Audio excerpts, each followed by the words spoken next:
ছোটবেলার জন্মদিন। আয় খেলতে উঠে পড়েছিস, যা তাড়াতাড়ি বেরাস করে নে, তারপর উঠে পড়তে বসতে হবে আবার। না আজকে আমি পড়তে বসবো না। কেন, আজকে কি এমন যে তুই পড়তে বসবি না? হ্যাঁ, শুধু পড়তে না বসার বাহানা। জন্মদিনের কথা মাকে ভুলে গেল। ও বাবা, বাবা বাবা তুমি কি কেক কিনতে যাচ্ছ গো? কেন রে, কেকের দোকানে কেন যাবো? কেন তুমি কি ভুলে গেছো আজকে কি?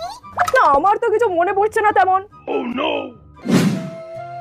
Happy birthday to you, happy birthday to you. তোমাদের মনে আছে? আমি তো সকাল থেকে তোর সাথে একটু মজা করছিলাম। এই দেখ তোর জন্মদিনের জামা। নতুন জামা কই দাও? এই নে, ও দাঁড়া, এই নে ধর। কি সুন্দর। আর জানিস তোর বাবা সন্ধ্যাবেলা সব আয়োজন করেছে। এই নে, এবার হা কর তো, পায়েসটা খাইয়ে দিই। শুভ জন্মদিন মা, খুব ভালো থাক তুই।